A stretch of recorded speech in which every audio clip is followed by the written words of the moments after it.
Crash that made headlines around the country. 8 people killed, 10 others injured, traveling home to Fort Pierce after an Easter Sunday service in Fort Myers. Today, the families of those lost are still recovering, along with the victims who survived. News Channel 5's Katie Johnson spoke to one of those victims, the pastor of the church.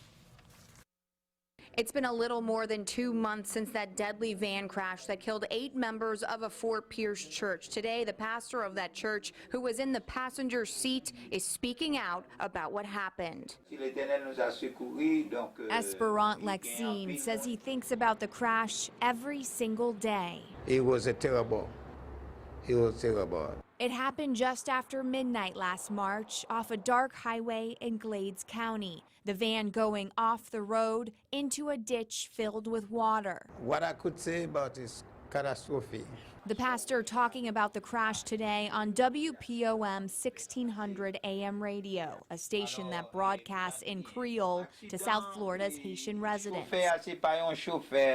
Esperant says he had his seatbelt on, but the impact of the crash caused the seatbelt to dig into his chest and stomach, breaking several ribs. When I come in from Fort Pierce, I put my hand in the seatbelt because it's still a hit.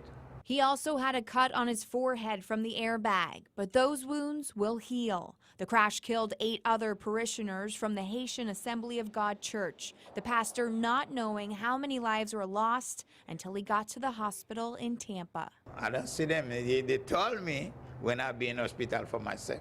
He says their families still cry in church, but their faith is keeping them strong.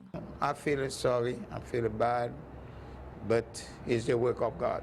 The pastor tells me he hasn't led any services since the crash because he says he isn't strong enough yet, but he tells me he will be preaching before the congregation very soon. In West Palm Beach, Katie Johnson, WPTV News Channel 5. Police officers